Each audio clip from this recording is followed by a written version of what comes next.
Okay,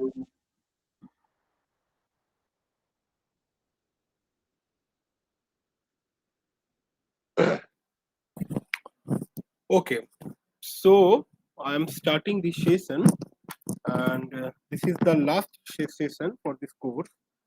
And I am the TA. My name is Moina Ghoshal. I am a PhD student at ISER Kolkata, and I am the TA for this course, which was instructed by Professor S. Sankararaman. And this course is named as Application of Spectroscopic Methods in Molecular Structure Determination, mainly organic spectroscopy. So this is the questions, or this is the discussion regarding assignment of week number 8, where I am going to discuss some problems regarding this, which how you could solve it. Okay, so this I will I'm going to discuss. So in the previous 7 modules, what we have learned, about NMR spectroscopy, proton NMR and 13 carbon NMR. We have learned about mass spectroscopy, or not mass spectroscopy. This is mass spectrometry. We have learned about IR spectroscopy. Okay, and we have solved a number of problems regarding this.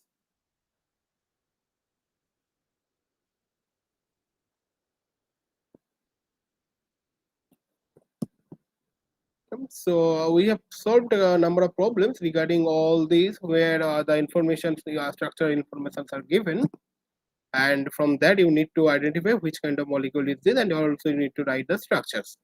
This was already discussed in the previous 7-week assignments. So in the previous week, when we were just discussing about how to determine structural unit, if you have this mass, iron, and also NMR data, and from here you can how you can determine the structure. There also you have seen UV spectroscopy, where UV data is given, and where I have just told you that from if UV data is given, from that you can identify if aromatic or benzene ring is present in the compound or not. So that discussion was not completely done in the previous day. So in this module, or in this assignment, we are going to discuss a small about UV visible spectroscopy, and from there we are going to solve some problems. And these problems is not only based on UV, it has some correlation with mass, and also NMR and IR spectroscopy. Okay, so what has been taught by Professor Sankararaman in this session, that he has explained that the electronic transition is leading to UV range, which is the range of 150 to 600 kilojoule per mole. Okay, so electronic energy levels are very much higher, highly separated. For that you need high energy beam, which is UV. Okay, so and here another thing was discussed, which you all know about this Lambert-Beard law, which is defined as A equals to epsilon CL, where the symbols have their usual meanings. Then one thing was discussed, that the Frank-Condon principle. What is the Frank-Condon principle? Frank-Condon principle actually illustrates that the nature of the electronic transition, when the electron is moving from ground state to the excited state, the transition is actually vertical. Okay. Then the different types of electronic transitions are possible for organic molecules. That was discussed, that what types of different electronic transitions are possible if you have sigma, pi, n, sigma star, and sigma star.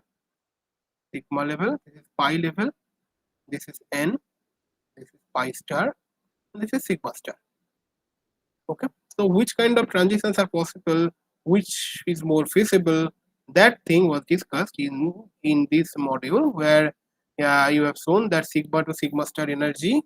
You can see from this also, from this energy profile diagram, that energy of sigma to sigma star is greater than energy delta E for pi to pi star. The main transitions I am talking about, delta E of n to pi star. Okay, so these things were discussed, but which transitions will occur and which will have more feasibility, that completely depends upon the selection rules.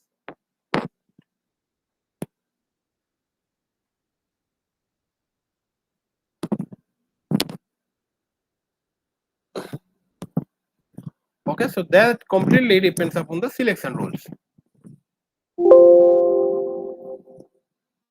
The selection rule for electronic transition. So what is the selection rule? Two selection rules actually are there. One is called Laporte selection rule.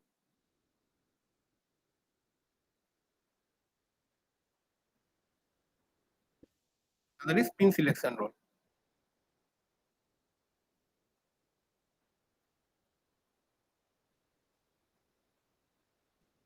Okay. Then definition of chromophore, oxochrome, red shift and blue shift all are given. What is the chromophore? Chromophore is nothing but the functional group is that is actually absorbing the electromagnetic radiation, and oxochrome is the one that actually increases or decreases the intensity of this chromophore or the intensity of this absorption. And redshift is that if the emission maxima or absorption maxima is shifted towards higher wavelength, it is called redshift, and if it is also it is known as bathochromic shift, and if it is going towards the left side of your diagram, where that means if your wavelength is getting decreased, then it is nothing but a blue shift or hypsochromic shift. Okay. Next, the effect of solvent in pi to pi star transition and into pi star transition for carbonyl compound is also discussed. How they are changing if there is a polar solvent, and if it is if in for a solvent, and if a solvent actually solvated each of the states, then how this change of the states behaves according with the solvent, that was also discussed. Also, the effect of conjugation on pi to pi star transition, that was easy seen very much many more examples where how if there is some conjugation present, then from that if what should be the change in the excitation wavelength, or what is the same change in the emission wavelength, that thing was actually discussed. Okay. Next, there was a discussion or kind of differentiation between this conjugated and cross conjugated enone kind of thing, where you see that the case for which charge transfer can be much more, there you can see there is a red shift in the absorption, but for which there is the charge transfer is less, you see there is not much less red shift is possible for them. Okay. And then there was a derivation of this absorption maximum of diene using Woodward-Fisher rule, that was also discussed, that if some groups are there for dienes, how you can calculate this absorption spectra. So certain values are given actually, so which I am not put here. Okay, so this value, from these values you can easily calculate or you can easily predict in a which wavelength this absorption would be. Then the electronic transition and energy levels in benzene, that was also shown, that what kind of electronic transition is possible for benzene. The pi diagram is shown for benzene here, and then the transition that is possible for benzene, that was also given.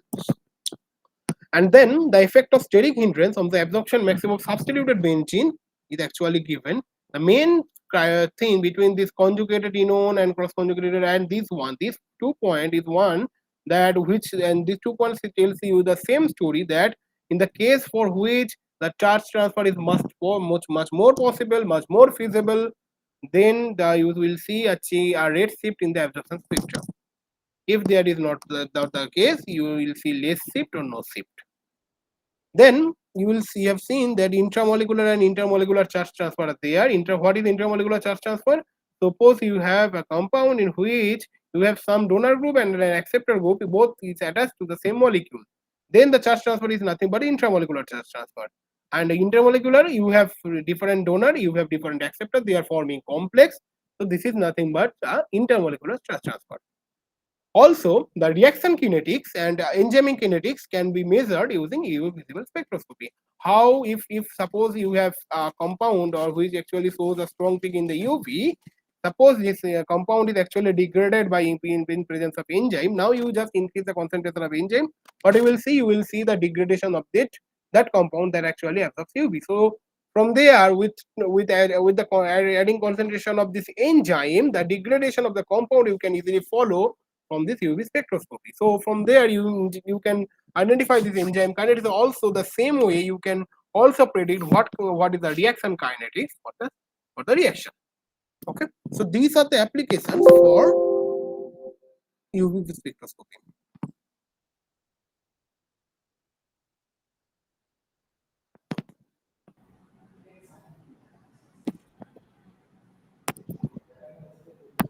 You want to say something?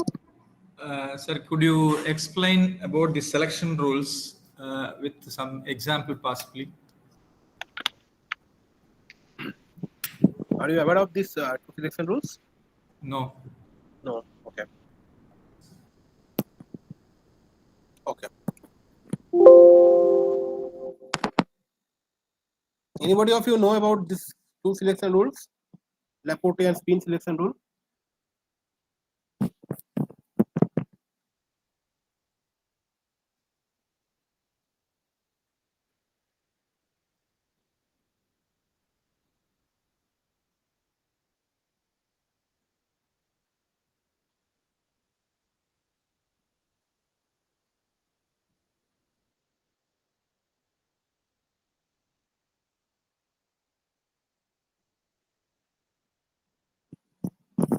What is Laporte selection rule?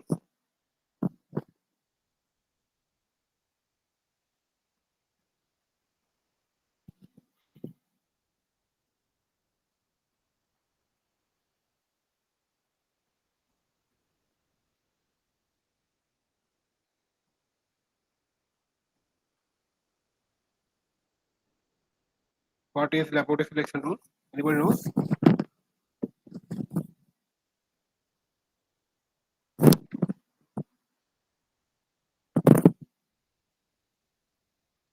Okay. Okay. So I am going to describe. Suppose you have, if you form a molecular orbital diagram, okay, you have several levels, right? So these levels can be designated in terms of parity, okay.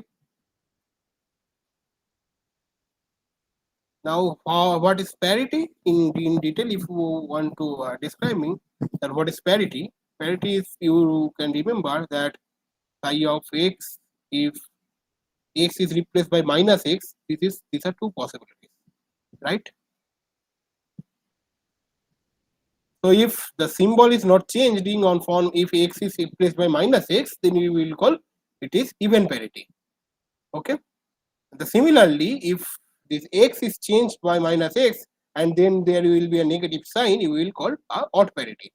So the even parity is actually represented by Girardet. Okay, J symbol, and the odd one which represented by Ungirade or Q symbol. Okay. Now every orbital which is a sigma orbital or which is a pi orbital is associated with some symmetry. Okay, so G, U, U or G, anything else. Okay, so this actually tells that if there is a transition is happening, okay, between two levels, there should be a change in the parity. Okay, that means G to U or U to G is allowed, but G to G, U to U, these are not allowed. So this is Laporte selection rule. In other words, you can say the azimuthal quantum number, if you can remember, that if the difference is plus minus 1, then the transition is also possible. Okay. So if there is a change in the azimuthal quantum number by plus minus 1, the transition is also possible. This is nothing but called Laporte selection rule. Another one is called spin selection rule. Spin selection rule is actually tells that during the transition, the spin does not change. That is delta S. That is the spin is not equals to is equals to 0. This is the selection rule of spin. That means if you have a transition from singlet to singlet or triplet to triplet, this is possible. But singlet to triplet, triplet to singlet, this transition is very less possible. Okay. So these two are the selection rules. One is the Laporte selection rule, another is the spin selection rule. Okay. Got it? Okay, sir.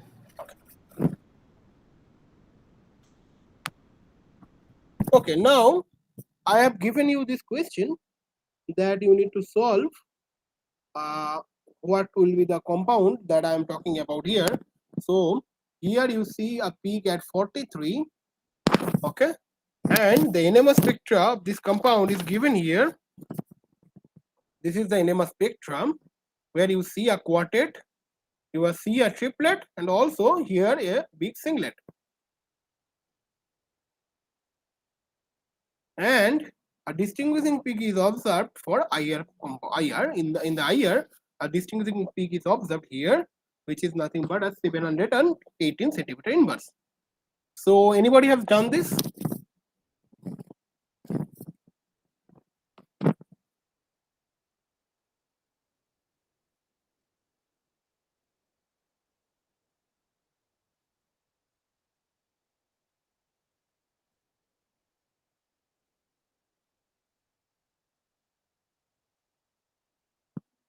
Has anybody done this?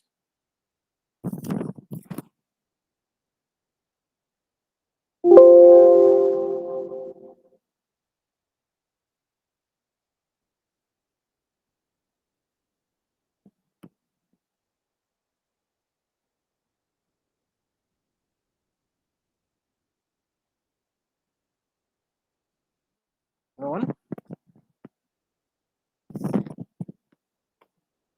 Okay, let me go one by one.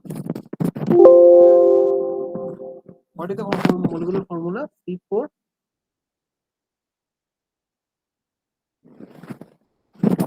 C4H8O, right? C4H8O. I'm writing it over here. So what is the dB? You can calculate 4 minus 8 by 2 plus 1, that is 1. So in this system, only one peak is there. And if you also follow this structure and see your dB is only 1, and if you Is simplify, it 2-butanone? sorry, Is the molecule is 2-butanone? you have solved this? Yes. Very good. Yes, please do. The 43 is for the base peak of CS3CO, which is Yes, CS3 comma singlet around 2.3, and the ethyl group is having here as the triplet and quartet in the NMR spectrum. perfect. 72 is the mass, and 1718 is for the carbonyl. Exactly. Good. Okay. Good. Very good. Okay. So if you see here, dB is 1.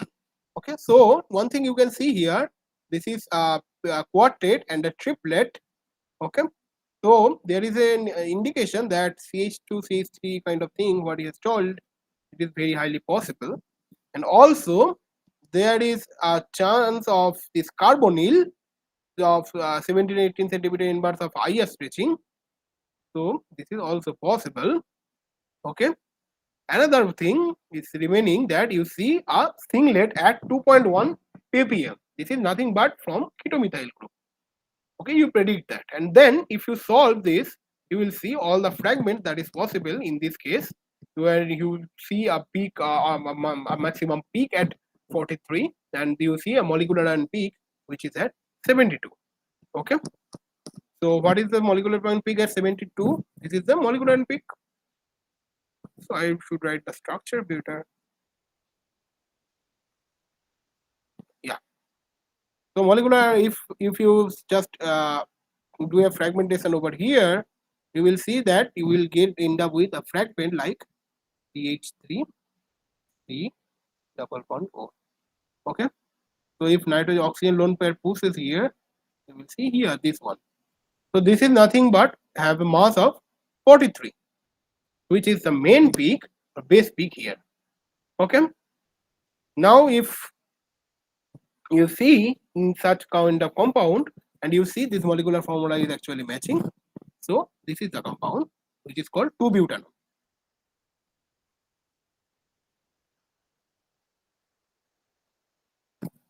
Okay. So the question I have given you to solve, and I have solved it today. So now I am going to solve questions regarding this UV. Okay. So this is the first question, that mesitile oxide CH3 whole 2 CCH COCH compound is actually giving two bands at 230 and 327 nanometer. The value is given in the parentheses are nothing but the value of epsilon, but its isomer CH2 double bond C CH3 CH2 CO CH3. It does not show any bands above 210 nanometer. You need to explain this. Now I will draw the structures which we will be able to solve then. The first one, if isomer 1, suppose I'm writing this one. So I'm directly writing the structure. This is C double bond C. This one. This is nothing but H3C. This is nothing but CH3, CH, C double bond O.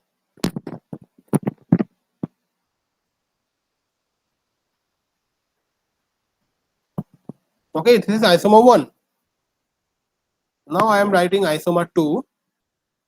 Isomer 2 is nothing but C double bond C, H, H, CH3, CH2, C double bond O, CH3. This is the second isomer. So for the first case, I'm just now writing the values of these bands.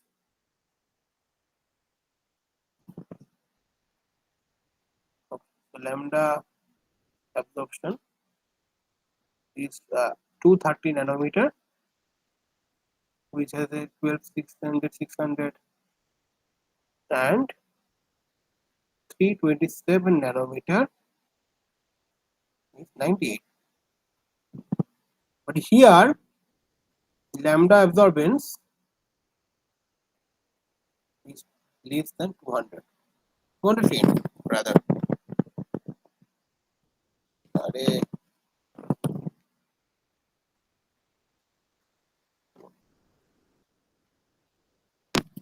Okay, so what could be the reason?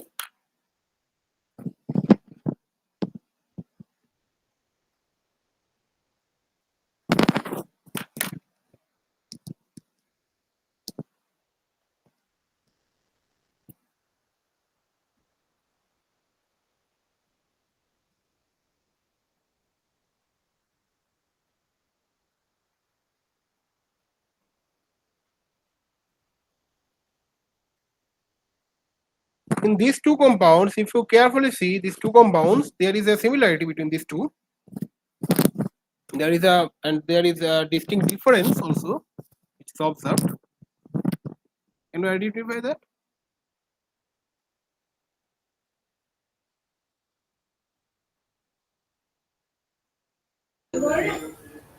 Conjugated double bond, Yes. yes, pi to pi star red shift and n to pi star blue shift. Then isolated double bonds. Yes. Yes.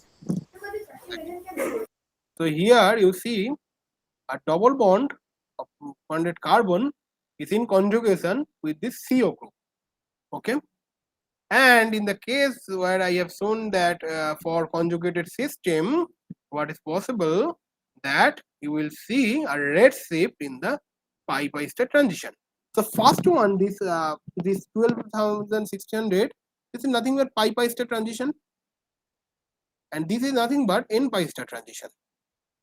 Okay. So what will happen? This is also done in the class that if this is C double bond C,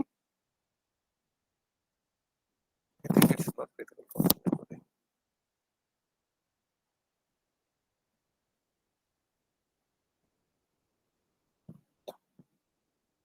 You see here, this is C, this is C double bond C.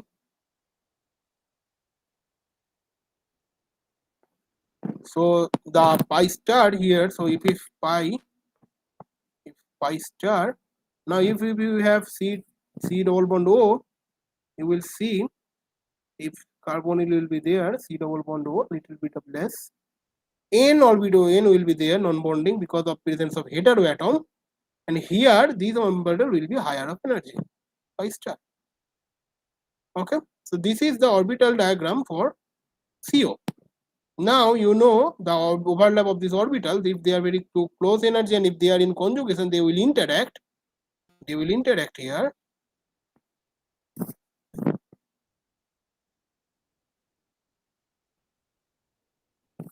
So N will not interact with anybody. This is non-bonding. So this will interact.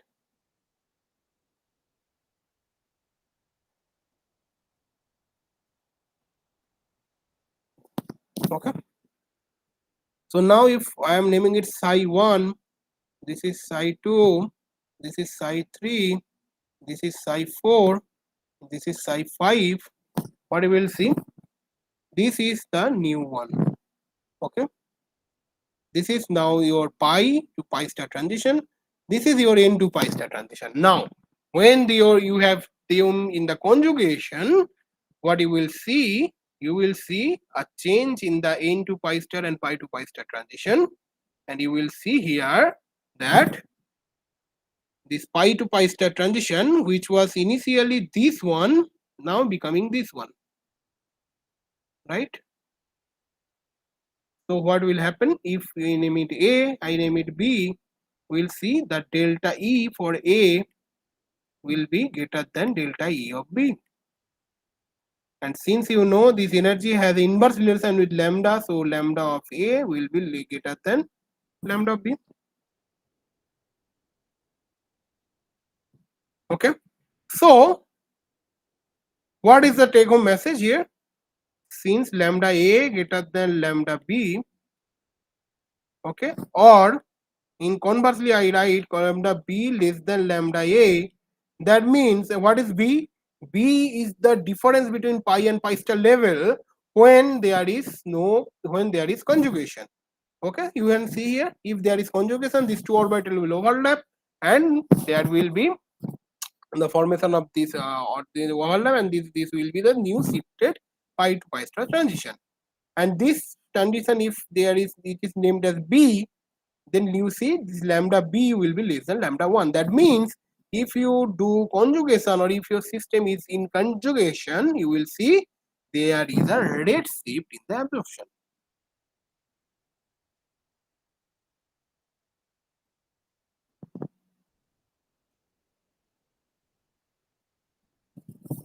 Okay. You see there will be a rate shift in the absorption, right? Now, rate shift means it will go to higher energy or higher wavelength or lower energy. Now you see this carbon-carbon double bond generally absorbs nearly 210 to 220. So for this compound where this C double bond C and C double bond are in conjugation, you will see a shift in the pi to pi state transition, which shifted to 320, and this is also shifted. But there where there is no transition, then you will see a shift here. C double bond C and C, there is no conjugation. You will not see any kind of peaks below any kinds of peak above 210 nanometer. Okay, because since these are not conjugated, so you will only see the absorbance of this one. Okay, so the answer is for CH3 whole to this one, two bands appear at 230 and 327, which is due to pi to pi star transition and n to pi star transition due to conjugated nature of the nanode. Okay, for the larger isomer, for n to pi star transition is possible due to non-conjugated nature. Okay, so pi to pi star transition is very high energy transition in this isomer, which is not observed, and you will not see any band below in 210 nanometer.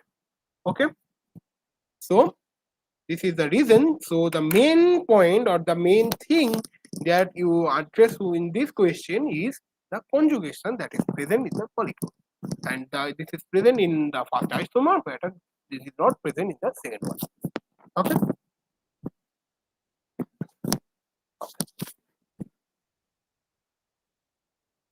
So going to the next question, EIMS of N-propyl N-methyl butylamine showed peaks at M by Z of 129, 114, 86, 72, 58 and 44. You need to suggest a suitable fragmentation mechanism for this compound. Okay, so you do that. I will just coming.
Hello, I am not hearing.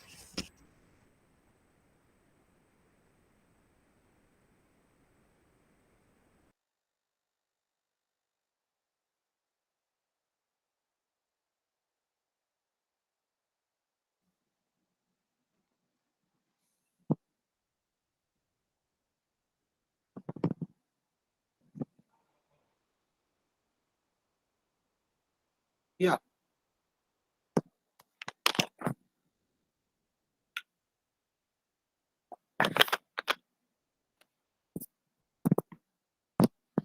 So what are the fragments possible for this compound?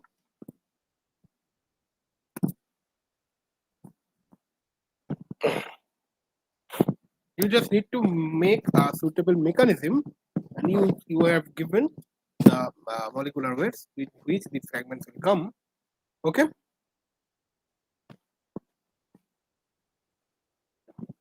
So I'm writing this structure.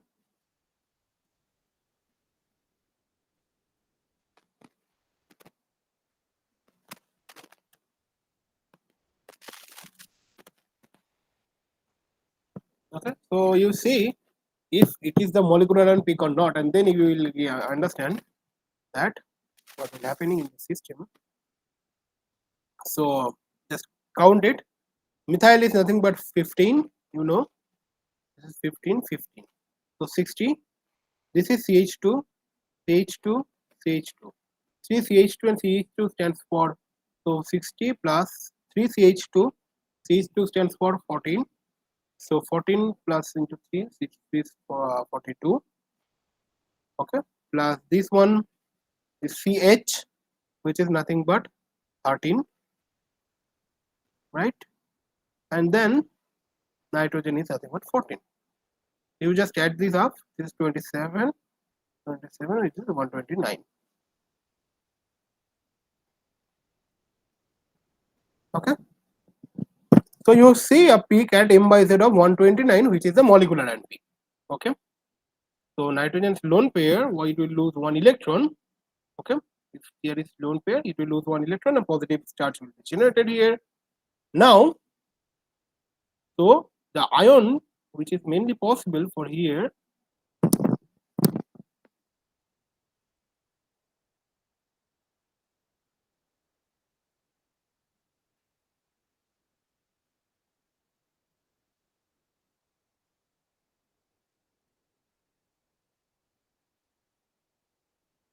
so here is a lone pair. Now you just removing one of them. Okay. So you will creating a positive charge here. This is the 129 peak, positive ion peak that we will see here. Now you neutralize this. What will happen? You see the next step, there is a loss of 15. So 15 loss, you can easily think that you are losing, what you are losing? You are losing a methyl group. Okay. Now which methyl group you will losing? If you lose any of this methyl group, what will happen? Suppose I am losing this one. So what will happen? This methyl will stay, this one. And since there will be an electron here and one electron here, they will form a double bond. Nitrogen, this Me, this Me. Since nitrogen is 4 coordinated, this is the plus. You see what will happen if you leave the compound. If this methyl is broken, you will you are getting a double bond over here, right? So then you will see this fragment is 140. Okay. Now another thing is possible from here, that you can also form a double bond over another position, and also you can break this bond. Okay. So what will happen if you lose this one? You will see this methyl, methyl. This is nitrogen. This is methyl, and what will happen? There will be something like this. Okay. So if this is lost, how much mass is lost here? See here, this is CH2, CH2, CH2, CH3.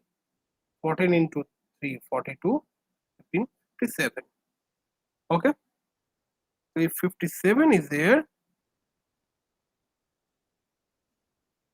then we will end up, if you are subtracting 57 from here to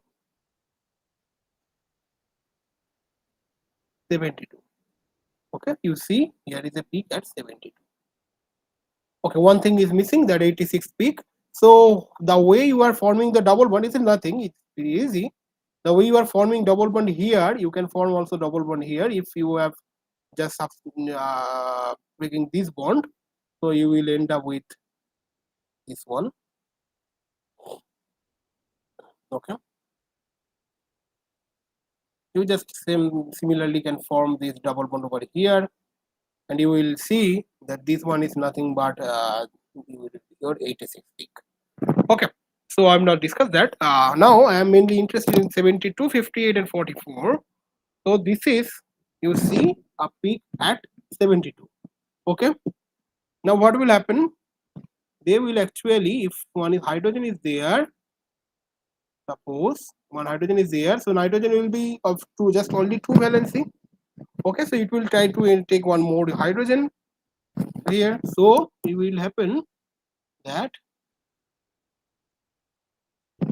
and the fragment that is lost, they will leave one hydrogen over here. So finally you are again getting this one. They will take hydrogen, it will give the neutralize the positive charge over here. If it is taking this hydrogen, it will take the positive charge over here. Since it is negative charge, it will take the hydrogen. Now since a positive charge is created, it will neutralize by nitrogen lone pair. So since it is neutralized by nitrogen lone pair, nitrogen gives the positive charge over here, right? So what should be the fragments value? This m by z will be 72 that I have shown you, right? Now what will happen? You will lose one methyl from here. Okay, you can see here, you can see if 72 to 58, you see there is a loss of a methyl. Okay, but methyl loss is a loss of how much unit? Methyl loss is a loss of 15 unit. Okay, since you are losing 15 unit, there is a high chance that methyl will lose, and the positive charge will be neutralized by another hydrogen. Okay, so as the previous case like thing, when hydrogen will come, it will take, since there will be a loss, so one H dot will come, it will take this position. Similarly, positive charge will be here. So you are losing one methyl group, you are getting one hydrogen. So you are losing 14 and you are getting a peak at 58. Right? Another thing is that another 14 is lost. You can easily predict that similar thing is happening with the other methyl group. So you are finally ending with this one.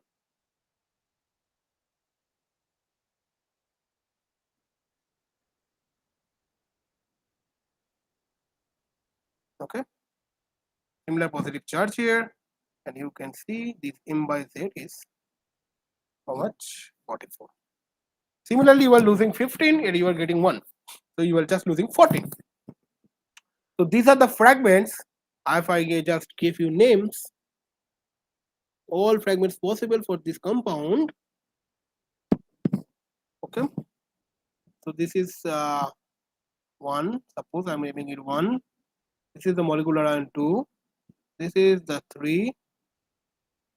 This is 4. This is 5. And another one, this is 6. So these 6 are the fragments that is possible for this compound. And you can see that all peaks are generally matches with the compound. Okay.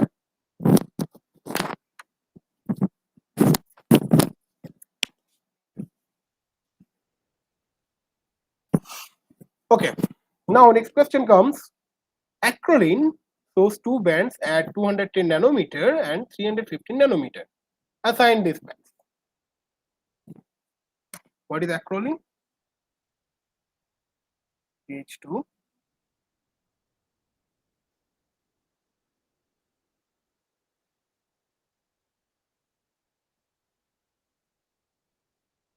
This is acrolein.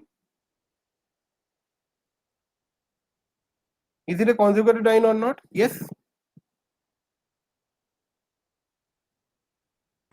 Yes. Yes. Since it is a conjugated diene, so you will see the transitions, pi to pi star transition will be shifted, and this is shifted here. Okay, from 200 to it is shifting to 210. This is a very small shift, but it is a shift. And you see a epsilon of 11,500 in one case and 15 in another case. Okay, so you need to assign those transitions. It is a very simple question that the transitions are, one is pi to pi star, another is n to pi star. Okay, so 210 nanometer, this is pi to pi star, and 315 nanometer, this is nothing but n to pi star. So why epsilon here is 11,500, but here epsilon is 15? Why?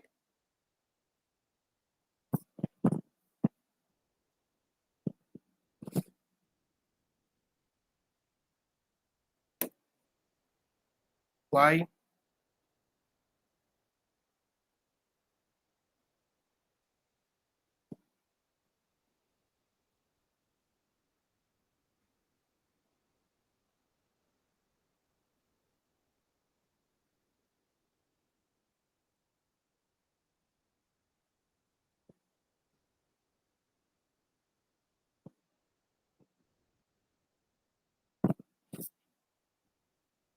Okay, I'm just writing these labels.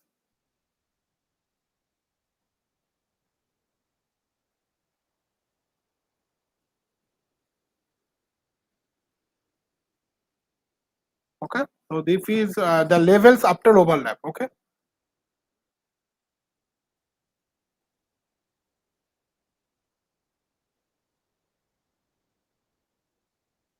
so this is n to pi star, sorry, pi to pi star, this is n to pi star.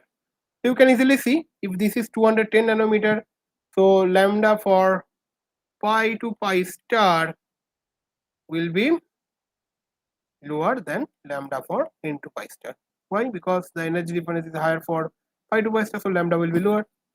Now the question what I am asking you is, you see for here epsilon is 11,500, but here epsilon is only 15. The similar thing we have observed in the previous case. Here you see one is to pi star transition, this is 12,600, and here 98. So for pi to pi star transition your epsilon is very high, but for n to pi star transition epsilon is very low. Why?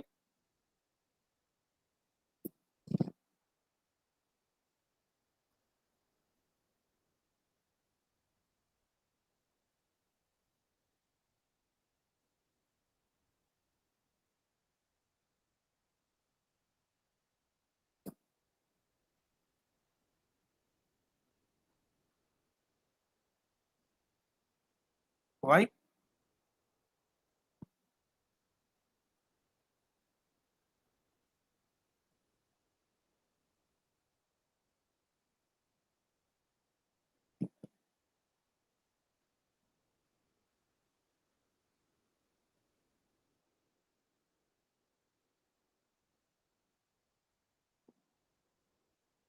Okay. First of all, if you want to answer this type of questions, you first need to know what is the physical significance of epsilon.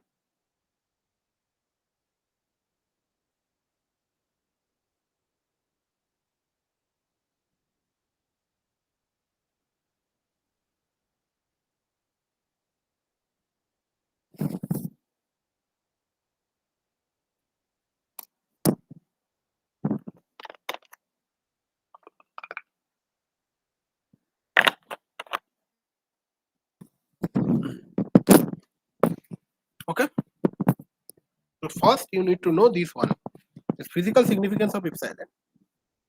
Can anybody tell me what is the physical significance of epsilon, or what epsilon tells you?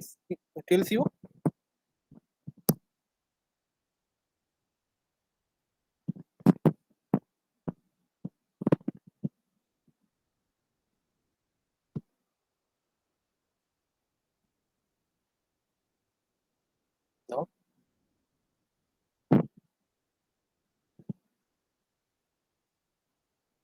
Okay. Fine.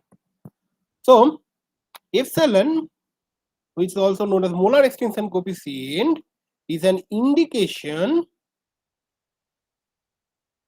of the feasibility of a process. What does it suggest? This is an indication of the feasibility of a process.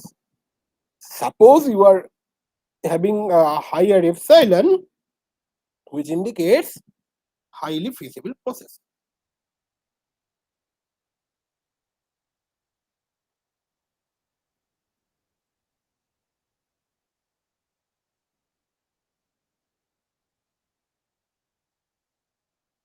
Highly feasible process.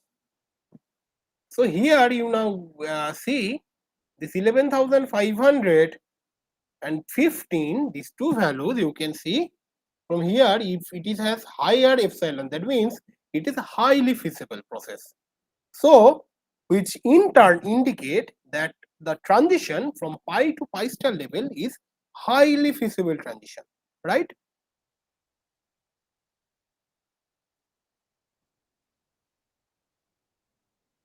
This is one is less feasible, right?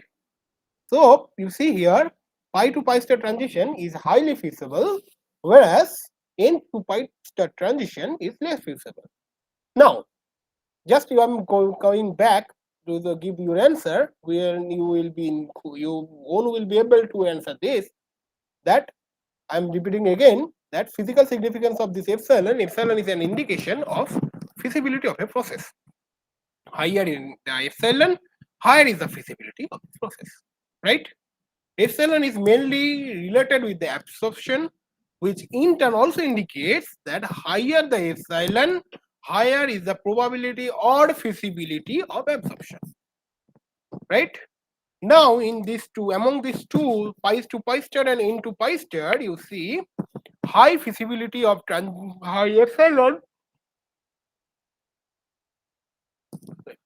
High epsilon is observed also for pi to pi star in the previous question also, and here also high epsilon is observed for pi to pi star compared to n to pi star, which means that pi to pi star transition is highly feasible and n to pi star transition is less feasible, right?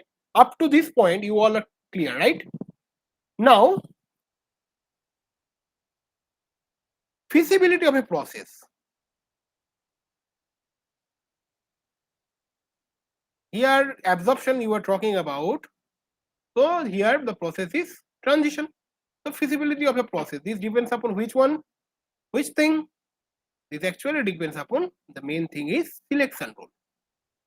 Okay, if it satisfied the selection rule, then it is allowed transition. If it does not satisfy the selection rule, then what it is a forbidden transition, right? So selection rule actually detects where there is a feasibility of this process or not. Now you see in pi to pi star transition, I am saying that it is highly feasible. That means according to the selection rule, it is allowed transition, right?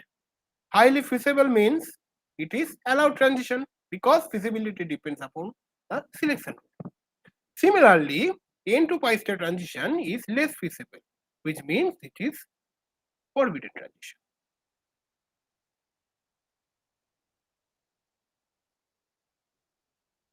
Okay.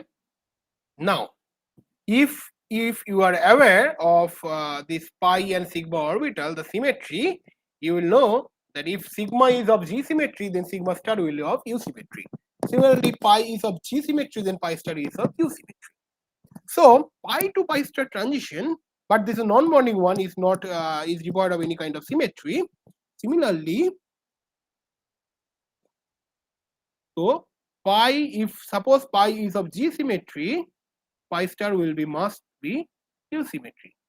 Similarly, pi of U symmetry, pi star will be of G symmetry. Okay, the symmetry will be opposite. Now you see a transition from pi to pi star. This is either G to U and U to G, and according to Laporte selection rule, these are allowed transition. So pi to pi star being an allowed transition following the selection rule is the most feasible process, which indicates that it will have high epsilon, and that is what you can see in the values. Okay. Have you got it?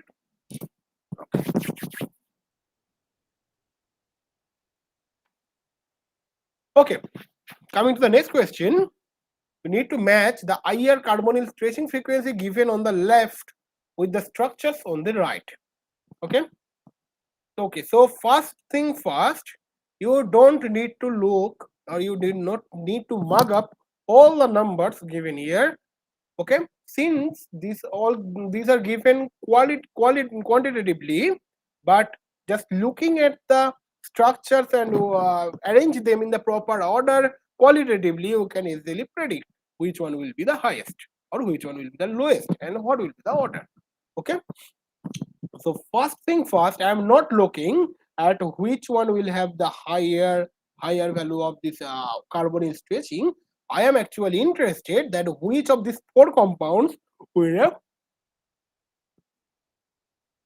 higher carbonyl stretching. Okay, I am not actually interested about these numbers. I'm actually interested among these four which will have the highest carbonyl stretching frequency. Which one will have?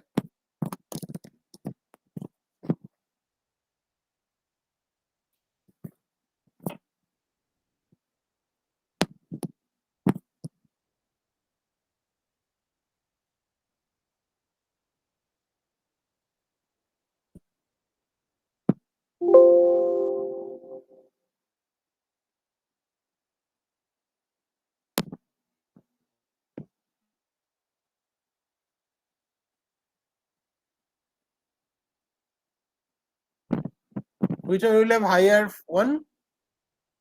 So I'm writing the structure.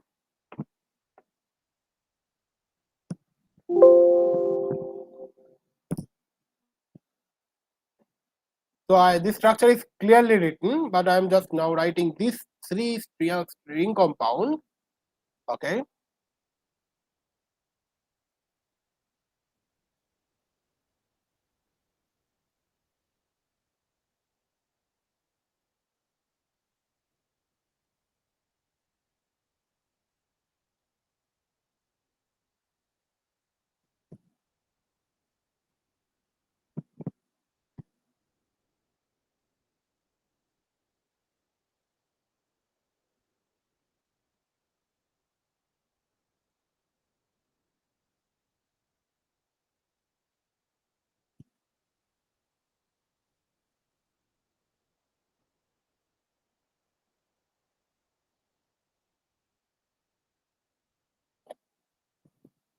Okay, so among these three, which will have higher carbonyl stretching frequency? I am naming it 1, I am naming it 2, I am naming it 3.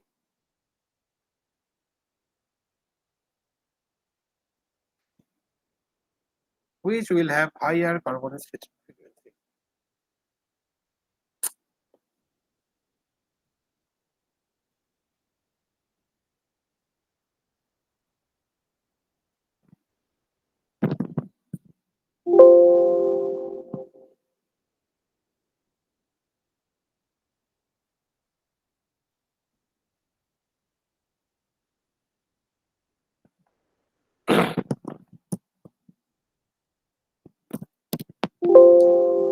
Which will have higher frequency carbonyl stretching?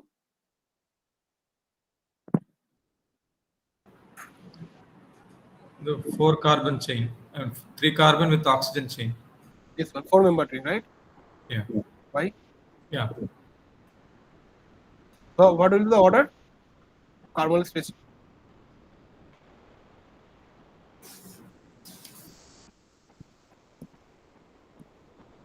This one will be highest, right? 3. 3. Then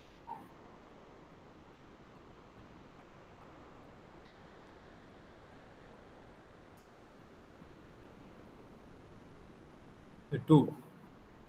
so then Then 1. and what about this aliphatic one? And that will come the lower frequency due to conjugation. That means below this one, right? Yes. Anybody else?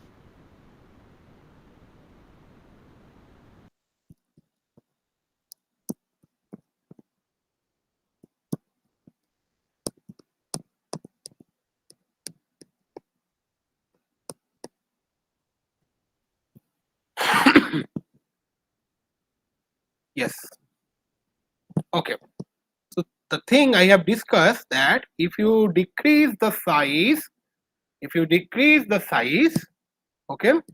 So this is the 3, 1840 centimeter inverse. This one, the 1800 centimeter inverse. This is 4th. This one, 1775 is this one, and 1650 is the first one. Now, what he has said is correct. Now, what is the reason? Now here you see this is a 4-member ring. Now, whenever you are comparing, a ring compound will have much higher carbon stretching frequency, right?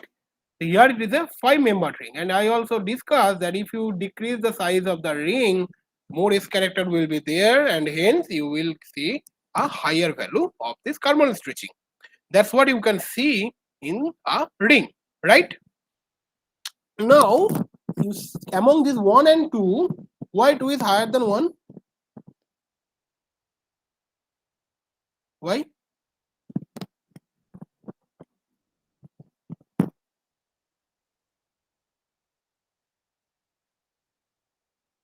KMCH, why 2 is higher than 1?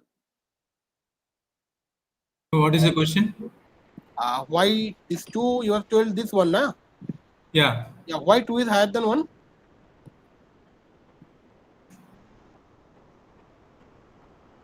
Because we have an additional double bond here. What will happen? Though the additional double bond is there, it is not in conjugation, but however, it will lower the stretching frequency. How? Double bond is there, so it is increasing the stretching frequency, right? Yeah, I mean, yeah. The ring size, if it is decreasing, it is more of strain. That one, yeah, that one I have told. That Okay. 4-member ring will be the highest one, right? Now, these both of them are 5-member ring. Among this, how can you just differentiate?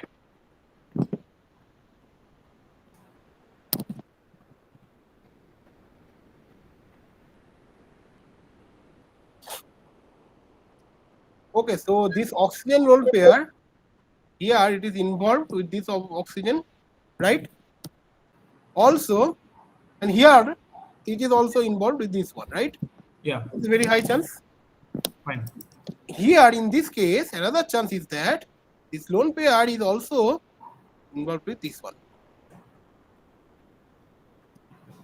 There's a very high chance, right?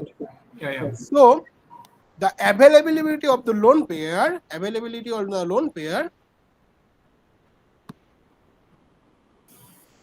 is higher in which case?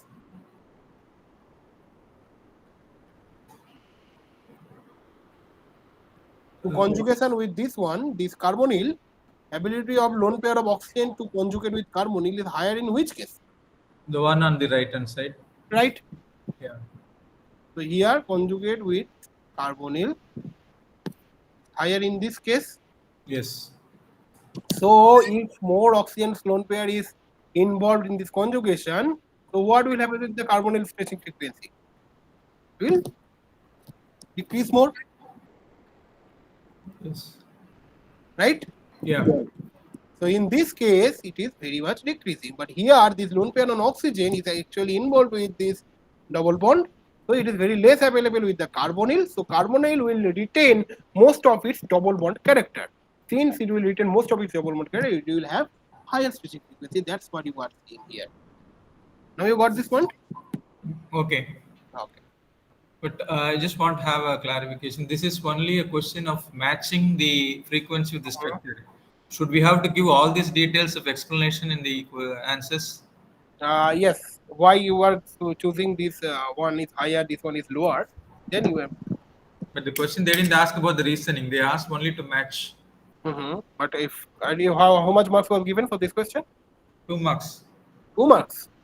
You just write this one. This ring one is 1 or 2 line. You can just write. Thank you. Thank you. Okay. So going to the next question. So calculate the isotope pattern in the molecular ion region of a compound having 3 bromine atoms, say 1535 tribropobenzene, and another compound with 2 bromine and 1 chlorine, say 1-chloro-3,4 dibromobenzene. So you don't need to discuss the fragmentation pattern. You need to calculate, or you need to identify the what should be the ratio of the isotope. So this is also done in the mass spectrum.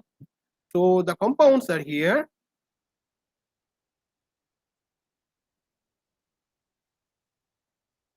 So one is 1, 3, 5 tribomobenzene, right?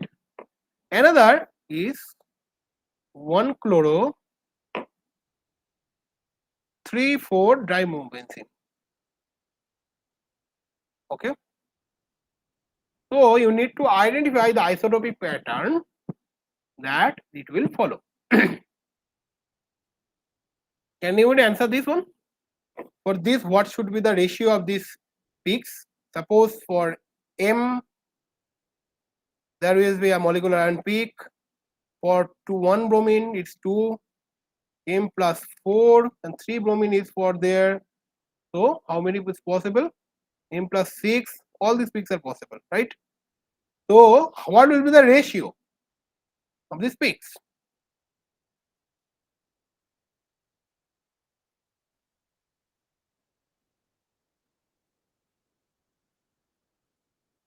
So it was discussed that 2 isotopes of bromine are there.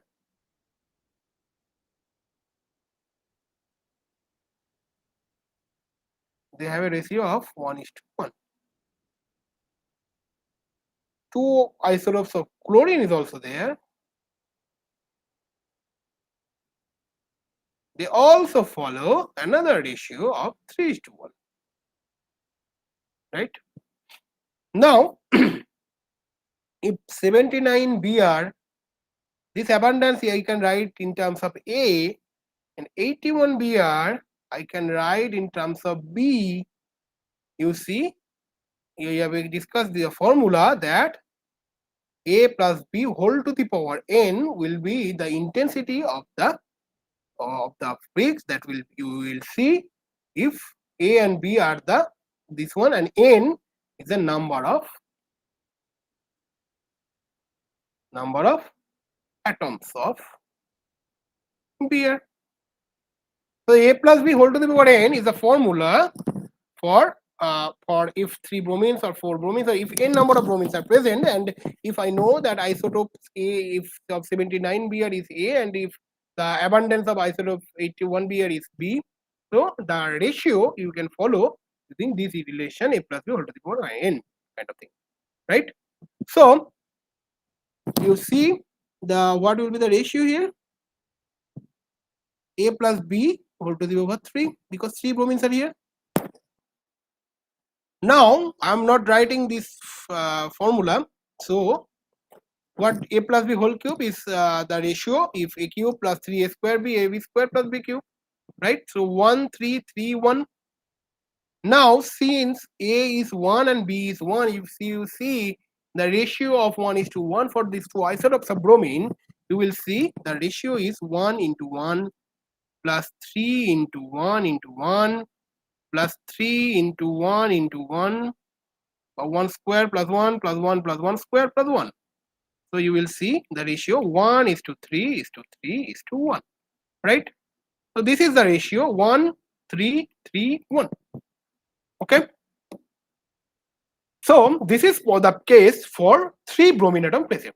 Now what happened when one bromine is replaced by one chlorine? Okay, so chlorine has two isotopes. Suppose I name this 35Cl as C and 37Cl T. Okay, so you will see that this one will be, the ratio will be A plus B whole to the power 3 was here in the previous case, but here 2 bromine are present, only 2, and C plus D, right?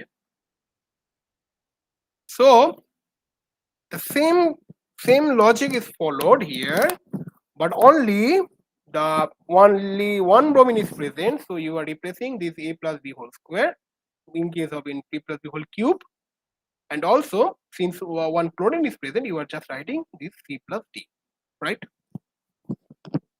Now this one, you know what you should follow, 1:2:1, 1 2 plus 1, and this is nothing but 3 plus 1, right?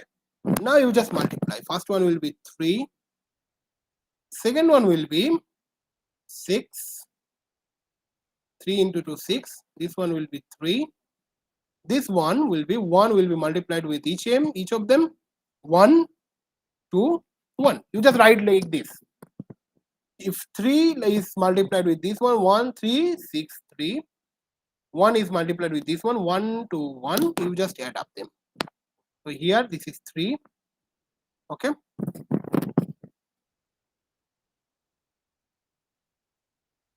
3 6 1 7, this is 5, this is 1. So it will follow a ratio of 3:7 to 5 to 1. Okay, so this is the most convenient way, or this is the most convenient formula to follow if you are asked that if in your compound you have this much of bromine and this much of chlorine, and from here you just need to identify the ratio of them.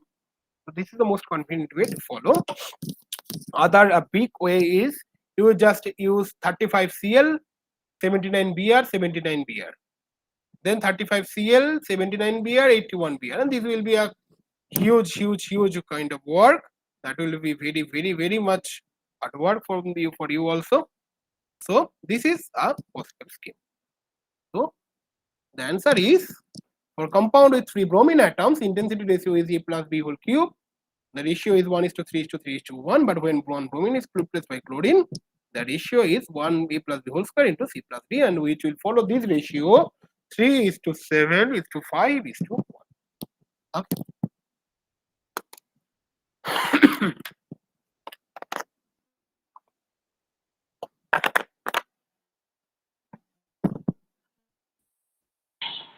Hello, Yes. sir. I didn't understand, sir. From C plus D, 3 plus 1 is there, sir. But what is the addition 1 to 1, sir? Please, could you explain, sir? Yes, this 3, this is actually, if you follow this normal mathematics, this will not done. Okay, so this is the way. So you just multiply this 3 with these all of these. Okay, 1 to 1. So 3 6 3, right? Okay, sir. Then you multiply 1 1 2 1. Now I am writing this 1 2 1. Okay, then you just add it up. This 3, Yes, sir. 7. Okay, you got. Yes, now I understand, sir. Okay, sir. Thank you, sir. Okay, so now coming to this question, the sixth question, that 1H NMR and 13C NMR spectra of epichlorohydrin, the structure is given over here, is actually are shown. You need to analyze the spectra and assign the signal to various protons and carbons respectively in the structure. Okay, this is the main question. Next, you need to calculate this delta and J values for 1H NMR and explain the observed multiplicity. Okay. Also, the question is given as you need to follow this one, that delta 3.25 as a multiplet. The resolution is not good enough to fit the correct multiplicity. So you can think this one is as a multiplet, right? So first thing first, what you need to do, you are asked that you need to assign all the protons in the compound, and now from them you need to calculate this delta value and you will also calculate the J value. First, I would like that you should assign these protons. So how many different types of proton are here? You see, this is HA, this is HB, this is HC. Suppose one of them is HD, another is HE. Okay. Now this HA and HB, HC, HD, HA, 5 different kinds of hydrogen. So for HA and HB, what kinds of pattern you expect? Where if I am in this here, you see this is 1, this is 2, this is 3, this is 4, this is 5. 5 patterns are here, right? So which one of them is HA?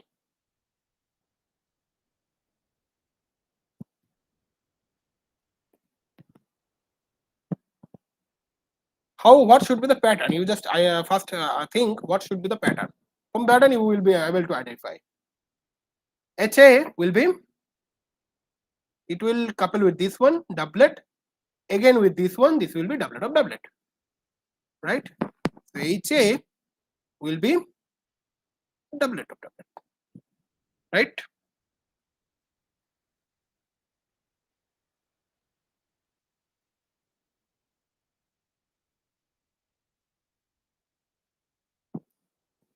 Now, which one of this doublet of doublet it will be?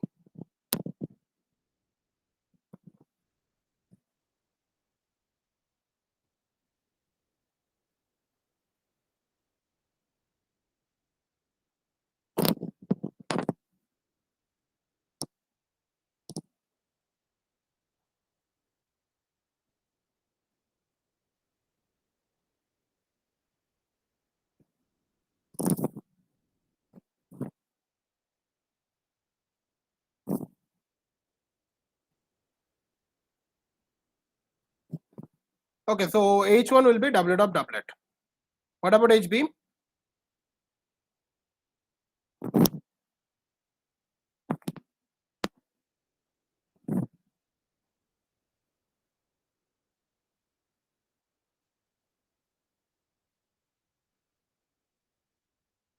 HB has a high chance of this doublet of doublet, but there's a high chance of a triplet because it's a cis one. Okay. You see here, if I am designating this one as HB, it is a trans one, and trans coupling is very high magnitude, so it is a high coupling with this one. So you just differentiate these two, and this will come at a triplet with a very high chance. Because I am seeing here only 3 doublet of doublet. Okay. Now this case, this one, this hydrogen here, this is the if hydrogen for this one. So 4 of them will be doublet of doublet, right? This will couple with this one doublet, another with this one, this will be doublet of doublet. What about this hydrogen? 4 different hydrogens are there, so it will be multiplet, right? Now you see there is a triplet, 3 doublet of doublet, and a multiplet. So you can assign this one is the HC, right? Multiplet. Triplet you can assign HA.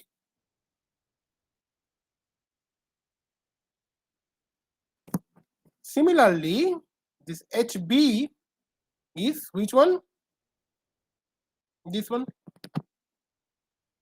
Because this is close by. If HA and HB will be very close by, the pattern will be very much close similar, and the patterns will be very much lower, very much low down. Okay.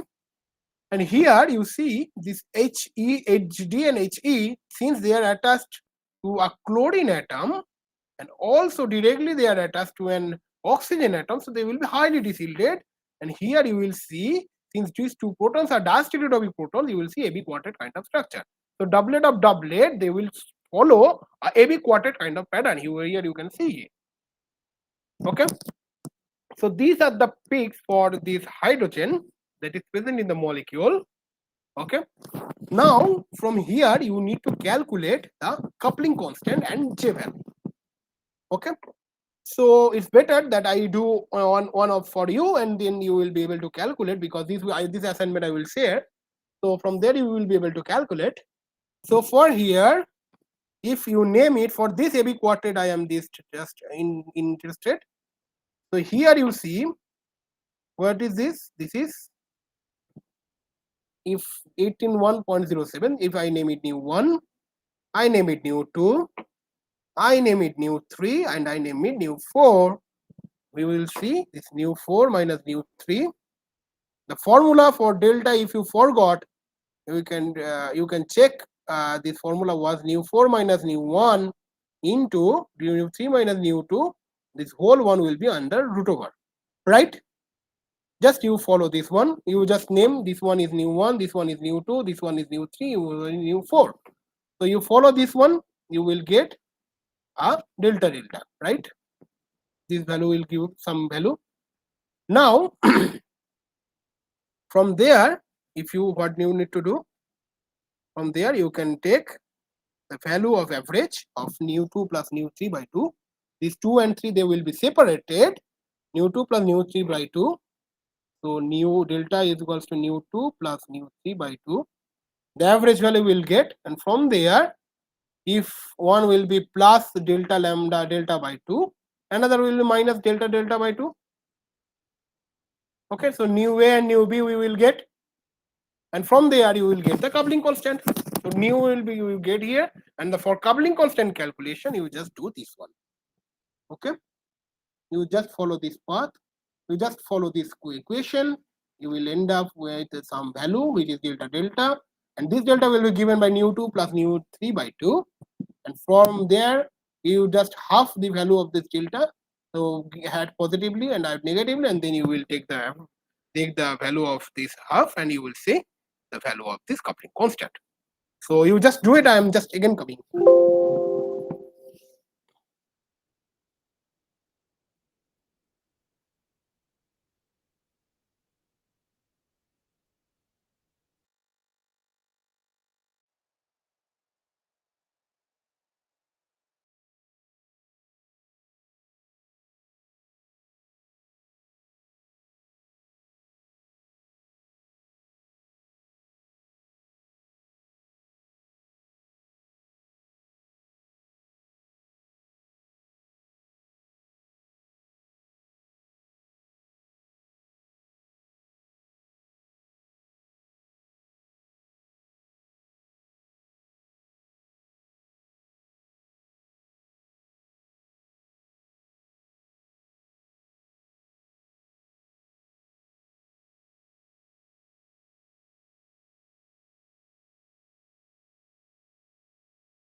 Yeah, anybody got any answer?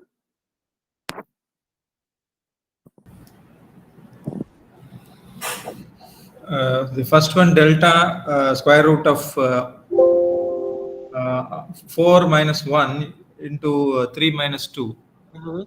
This one, That, delta, right? the first one you written, no? Delta. Mm-hmm. Delta. Yeah, delta. That square root is coming as, I don't know whether it is correct or not, 10.80. Uh-huh. Next, how to go? 10.80. You have calculated this delta, nu 2 plus nu 3 by 2, That means that is you have to add these two, and then average. divide by 8. One second.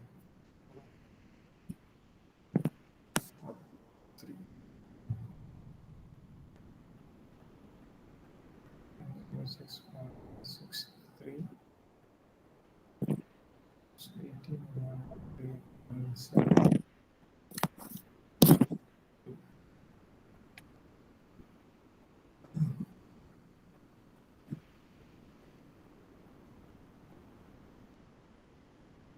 That comes as 1810.17 hertz. Wait. Because R2 shows it is 1806.63, and 3 Nu. is 1813.71. Right. And the value you have got. If you add these two and divide by 2, it comes as 1810.17. This one, right? Right. So is it correct? Yes. I don't know. I need to check again. No, no, Okay. So you just take this one, 1810.17, right? You just take the average of this nu 2 and nu 3, right? mu2 and mu3 is 3620.34. I mean, the average is 1810.17. Okay. I'm just asking about the average. Okay. So this is the average of nu 2 and nu 3. Yeah, And you mu3. have also got this delta nu, right? Come again? You have got this delta of delta That is 10.80. A0, right? So one delta A or one peak will be at this minus delta by 2. So Okay. And another will be this 1810.17 plus of delta by 2. Okay. 10.17 delta by 2. 1810.17.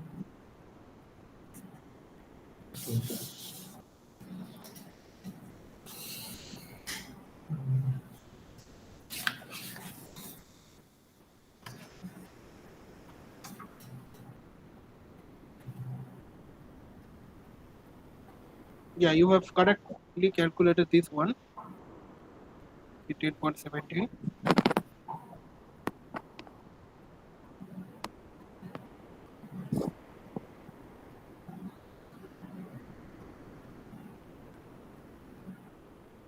Yeah, values are given here. You calculated that? Uh, that is delta is 10. So that comes around 5.4. That you have to subtract from this. So these two values you will get. See, 18.06. That will 1804.77. That one, 677. Okay. And 1815.58. And the other one, second B is delta A, and delta B is 1810.17 by 2 plus 5.4. 1815.57. So delta A is 1804.77 and delta B is 1815.57. Exactly, right? Yeah. These two are the delta values. Since you are asking about this W, so double value of this one you have got. Now you have to find this coupling constant. Coupling constant is nothing but the difference between them.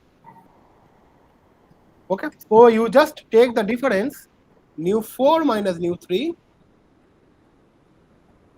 or nu 2 minus nu 1. It's better if you take these two difference and average them, and you will get. Before minus 3. So it will come almost around 4.7 hertz.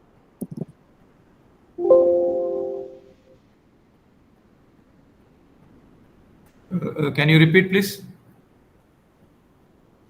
For J value. J value. Yeah. So J value is nothing but you just need to take this difference between these two, nu 3, nu 4. You Mu will 3. see nu 3 and nu 4 difference and nu 1 and nu 2 difference. You will be almost close. Almost close. That you have to multiply. What you have to do? You just take the difference between these two values. What is coming? Nu 4 and 3. Mhm.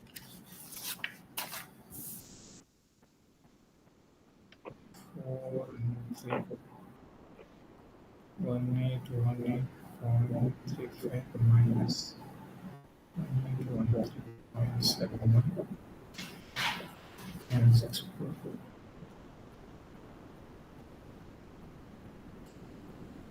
And then 0, 6, minus 6, 3, minus.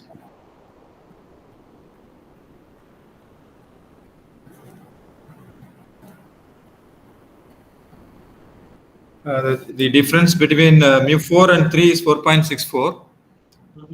And then difference between mu 2 and mu 1 is 4.76. Okay. They are very close values. Yeah. 4.64 and 4.76. Should we have to take average? Yes, that's what I am telling. You just take the average. If 4 and 7.6, the average will be 4.7. 70. You see? 6.6 away, na?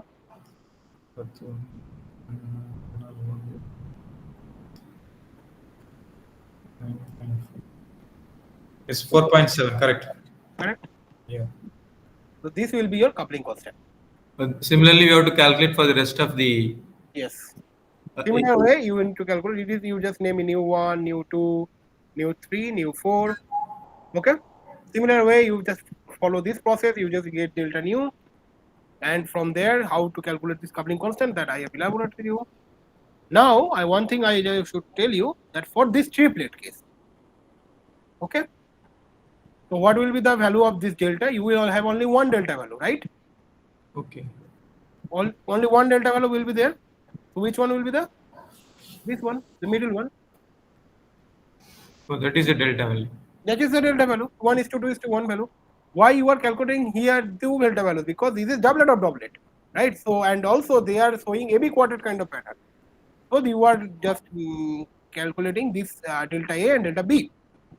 But for triplet case, this middle one is the main delta value. And now how you will calculate this coupling constant? You just subtract this from this or this from this. It will be same, right? For triplet case, the difference between this major peak and the two minor peaks, these peaks are difference are same. Or if they are coming little bit of difference, you just take the average. Okay.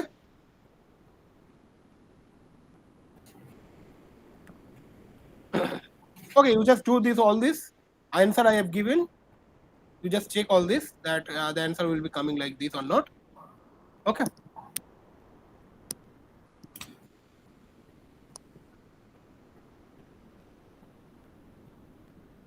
Okay.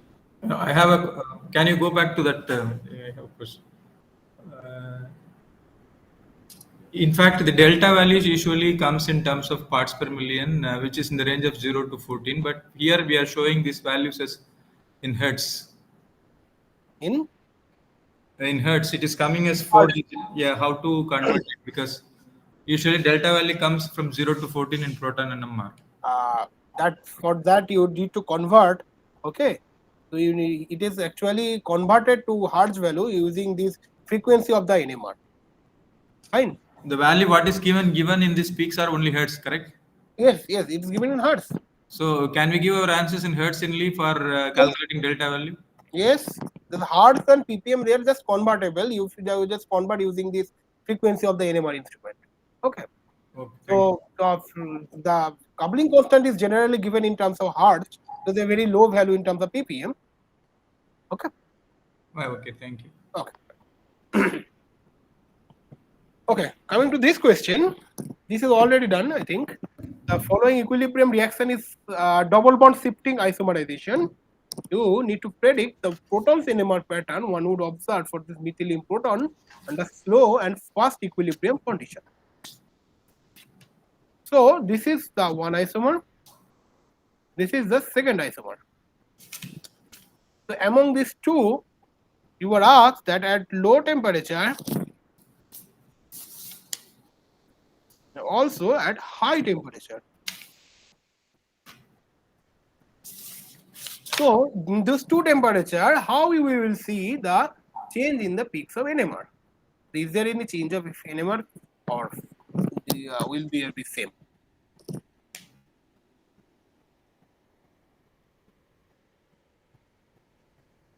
What will happen?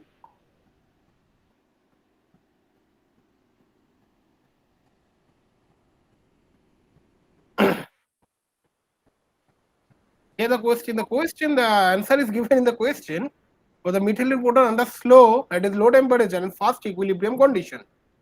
Okay, so slow equilibration and fast equilibration. If you lower the temperature, the process of interconversion from 1 to 2 will be slow, right? That means suppose this is this one ring, another is this one, so they are changing so much fast, you only see one kind of signal for these two kind of hydrogen, right? If they are changing very much fast, but if they are changing very slowly, we'll see for these two hydrogens or two different types of hydrogen, you will see two different patterns, right? So what kind of pattern these hydrogens will give you?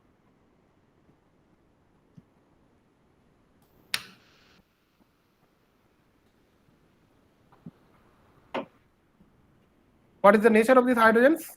They are In a faster equilibrium, that will come as a singlet. no, I'm that I'm not interested. Main thing is what is the nature? They are diastereotopic. Yeah.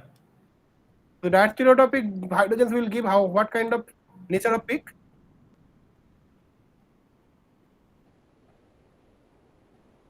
In the previous case, I also have discussed this diastereotopic hydrogen gives this kind of structure, OB quartet. Any diastereotopic hydrogen. So for the case 1, how many AB quartet, or sorry, for at low temperature, how many AB quartet you expect when the equilibrium is slow?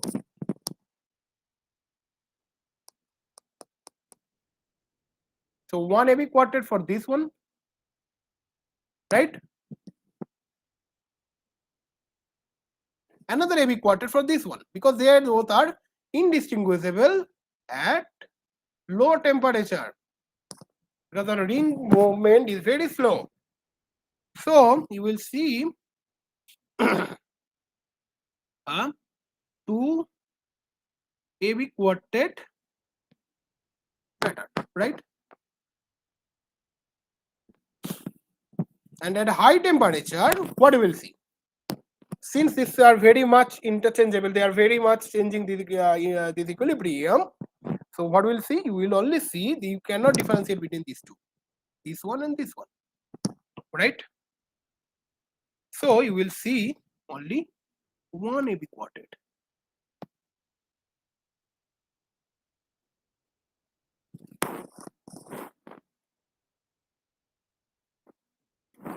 Okay. So this is the answer, that at high temperature, these two structures are rapidly interchangeable. So a single AB quartet kind of structure. But at low temperature, where the rate of interconversion is relatively low, two distinct AB quartet you are observing. Okay. Got it?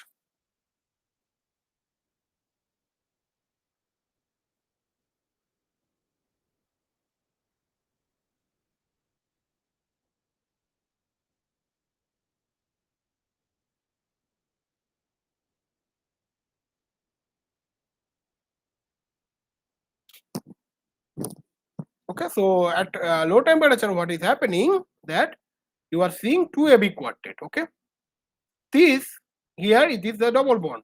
Here it is a single bond. So this is actually the double bond isomer. The double bond is actually shifting. So two kinds of structure, two kinds of AB quartet. But when there is a unit charge that in room temperature it is very much easily shifting, you will see only one AB quartet kind of structure. Okay. Okay. Now you need to explain the hypsochromic shift observed in the following compounds upon introduction of methyl groups. This one, this one, this one, this one, this one, this one. All these three is related to something very common. Can anybody tell me why lambda is shifting to lower energy? By lower wavelength?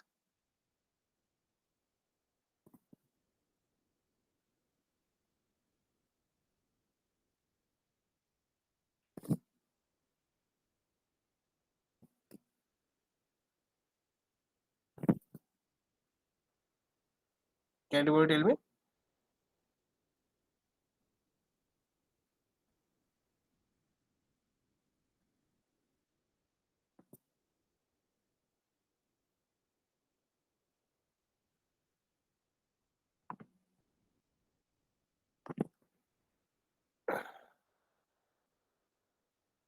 Okay. The thing I have explained to you that the charge transfer, the shift of this maxima is actually depends upon the charge transfer. And this charge transfer depends upon the steric crowding this molecule has in its structure. Suppose here this nitrogen lone pair is actually easily interchangeable, or it is actually getting resonance within the benzene ring. But as you are introducing this methyl group, what will happening? You are introducing this methyl group, so there will be a steric repulsion between these two. So nitro group, that was suppose this is the my benzene ring and this is suppose the nitro group. Okay, so better way, if you see this one, this is my benzene ring and this is my nitro group. So if you are adding some methyl, so steric hindrance will oppose this one. So since it is going out of plane of this benzene ring, so it cannot, the lone pair of nitrogen, it cannot participate in resonance with the benzene ring. Since the lone pair of this nitrogen is not participating in the resonance with the benzene ring, so what will happen? The charge transfer will be less. Since the charge transfer will be less, you will see the blue shift or hypsochromic shift. Similar case is observed here, where you are seeing this charge transfer with the carbonyl oxygen, but as you are giving these kind of groups, bulky groups, which gives steric hindrance, and so this moiety which is present here, it is not actually in plane with the structure. Okay, so it is going with the outside with the cyclohexane ring. So you will see that there will be a very less overlap between them, or very less charge transfer. Similarly, you will see a hypsochromic shift. Similar case is observed for this case, N and dimethylaniline.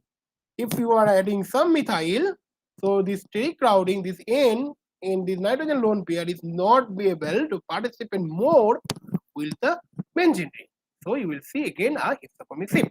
So in these three cases, the general thing is that the presence of orthomethyl groups, they actually, what are they doing? They are actually getting this functional group out of the plane of the benzene ring, and therefore they are reducing the charge transfer, and you will see a bathochromic, a hypsochromic shift or blue shift.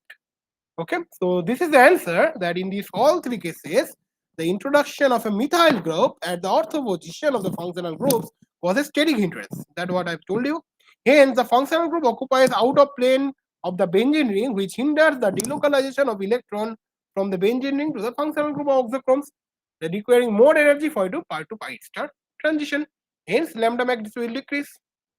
So this is the reason that when you have any orthosubstituent or steric effect, if your oxochrome or the functional group is not coming in the plane with the benzene ring, you will see not the charge transfer. If you are not seeing any kind of charge transfer, you will expect that the absorption maxima will get blue shifted or hypsochromic shift. Okay. Okay. So any more questions up to this?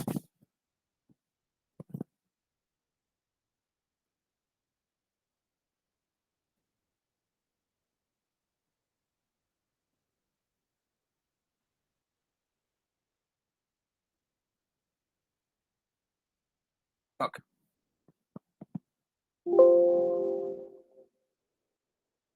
Okay. So up to this was this course.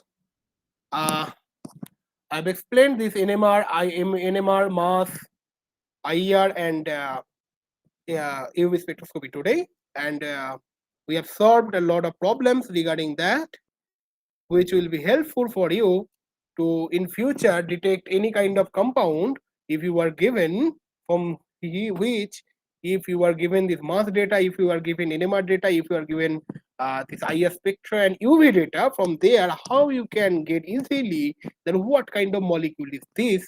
It is done in a way, in a very basic way of every spectroscopy. We have Professor Sankara has explained very beautifully. He started with the basic one, then he has gone through all of these. He has increased his level and the level of hardness, and also you will see very much very confusing some topics were there, but at the end you will be able to solve all the questions regarding this. Okay. Thank you very much, sir.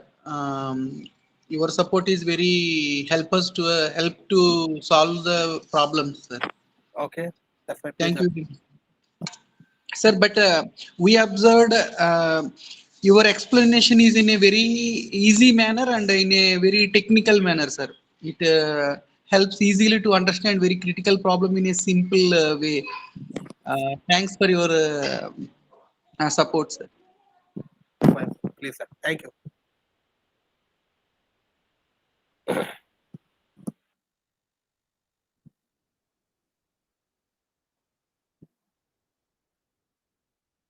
Okay, so the session actually ends here.